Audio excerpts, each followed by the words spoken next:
Tonight's article comes from Fox News, and the headline is Runaway Fireball Could Be Alien Probe That Crashed Off the Coast of Papua New Guinea, Harvard scientist. Harvard professor Avi Loeb and with student Amir Siraj discovered a runaway fireball that crashed into an ocean with the percentage of energy from the atomic bomb. It was written by Chris Eberhardt, and it was published April 15th, 2023. A runaway fireball that crashed into the water off the coast of Papua New Guinea in 2014 could be an alien probe or extraterrestrial artifact, similar to U.S. interstellar probes like NASA's Voyagers, Harvard professor Dr. Avi Loeb told Fox News Digital. That would be strong potential evidence of alien life. The space object crashed into the Bismarck Sea with a percentage of the energy force of the Hiroshima bomb in 2014, and likely traveled from the deep interior of a planetary system or star in the thick disk of the Milky Way galaxy, Loeb said. It was originally classified as a meteor, but the object's speed and trajectory were outliers that suggested it wasn't beholden to the sun's orbit, according to the Harvard professor, who authored a paper about the object with his student, Dr. Amir Siraj.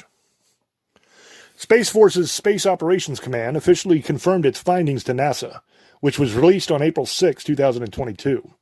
Since then, Loeb has raised $1.5 million to fund a 10-day fishing expedition to recover pieces of the object off the ocean floor to study it.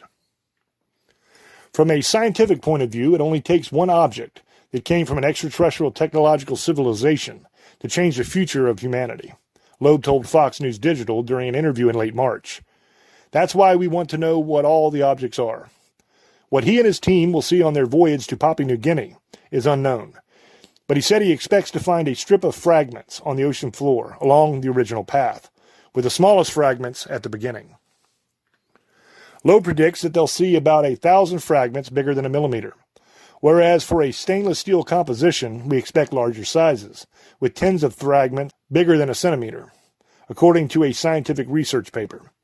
The trip was originally planned for the end of May, but he told Fox News Digital on Saturday that it was bumped back to the summer. We built the machinery to scoop the ocean floor, which is about a mile deep, Loeb said. If the fragments are magnetic, we will use magnets to collect them and separate them from the muck. If the objects aren't magnetic, we have a plan B. Loeb was front and center after the discovery of Oumuamua, which was a long cigar-like object that flew past Earth back in 2017. Loeb talks about the expedition. Before the discovery of the object that crashed off Papua New Guinea, Oumuamua was considered the first interstellar object, and Loeb believed it was a light sail of artificial origin sent from another civilization. He argued his theory in a scientific paper, which became a controversial take on the discovery. Other studies have suggested that other Oumuamua-like objects will potentially enter our solar system, with some potentially carrying life.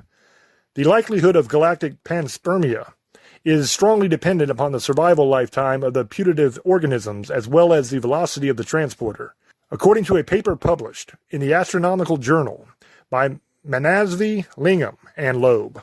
During Loeb's interview with Fox News Digital, which was done shortly after the Chinese spy balloon was shot down, along with other 3 unknown aerial objects over the course of 8 days, pushed the government to declassify raw data or share information with the scientific community to make so more discoveries like these 2 interstellar objects can be made. That is a very poorly written sentence. And it's surprising coming from Fox News. I mean, you would think that these people had taken an English course at some point in their life, but this is just atrocious. It can work out for both communities, he argued. The sky is not classified. It's only the sensors that the government is using that are classified. As a result, the government doesn't release the highest quality data, Loeb said. As far as we are concerned in the scientific community, if we find human-made objects, we are happy to hand over the data to the government because it's of little interest to us. On the flip side, he believes the government isn't particularly interested in objects or meteors from space, and it can be a mutually beneficial arrangement that will allow scientists to make more discoveries like Oumuamua or the object off Papua New Guinea.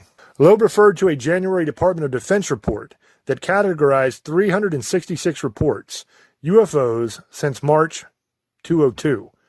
I guess that's supposed to be 2022? I'm not sure.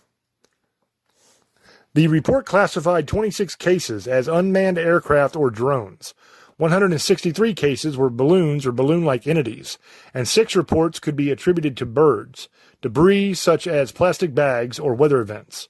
But about half of the new cases could not be explained and appear to have demonstrated unusual flight characteristics or performance capabilities, and require further analysis, according to the report. We expect these reports to be a mixed bag, Loeb said, but an encounter with a superior extraterrestrial technology would offer humanity the opportunity to acquire new scientific knowledge that goes beyond what we learned over the past century. It would also provide us with a glimpse of our own technological future, offering a quantum leap if we are wise enough to import its innovative content into our terrestrial life. And that is the end of this article. So basically, this dude thinks that this meteor that hit the planet was actually an alien probe. So he's trying to raise money in order to scoop, they say, the ocean floor. I guess up to a mile deep is what they were saying, in order to try to recover some parts of this probe or meteor, whichever it happens to be. I don't know how much actual evidence there is that this is anything other than a meteor that hit. I don't know if this guy, this Professor Loeb, is kind of a crackpot dude, because there was other history of him having very controversial theories on other things. So it might be that he's just a crazy person. You know, he's one of those professors that is just kind of out there off his rocker and saying dumb stuff that doesn't make any sense. Or it could be that he's a respected Harvard professor and he's on to something. I don't know. I'm not familiar with the guy. But I don't understand. First of all, I don't understand the scooping out of the ocean floor. That seems a bit extreme to me, just to answer this question, because that can do a hell of a lot of damage to the ecosystem in the ocean. I mean, we do enough damage fishing in the ocean, where they do the trawling, where they drag the net across the ocean floor, and that destroys coral reefs and destroys habitat. And when you destroy the coral reefs and you destroy habitat like that, then the fish disappear from that area.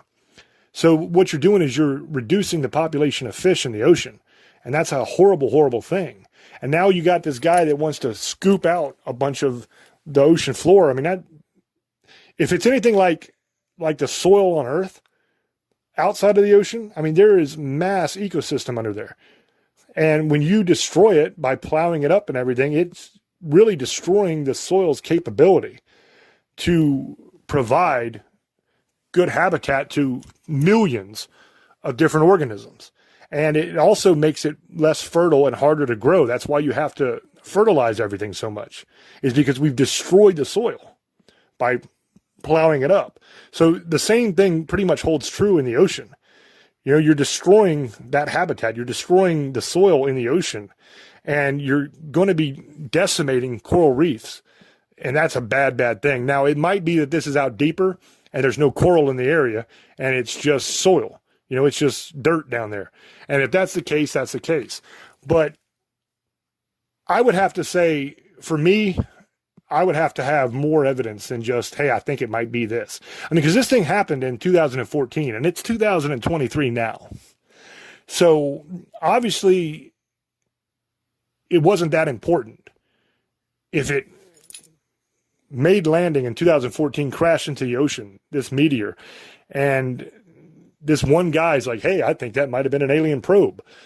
And nobody cares. Nobody's listening to him, apparently. So he's trying to raise money for this expedition to go prove it, I guess, is what's going on here.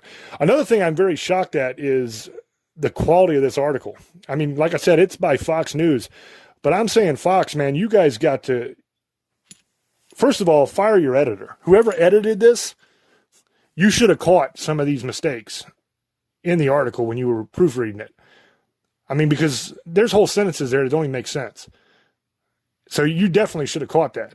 And whoever wrote it should probably take a couple more English classes, I would say. This Chris Eberhardt guy. But that's my thought on it. Let me know in the comment section what you guys think. As always, thank you for hanging out, and I will catch you in the next one. Till I speak to you again, Love many, trust few, and do harm to none. God loves you, and so do I. Bye-bye.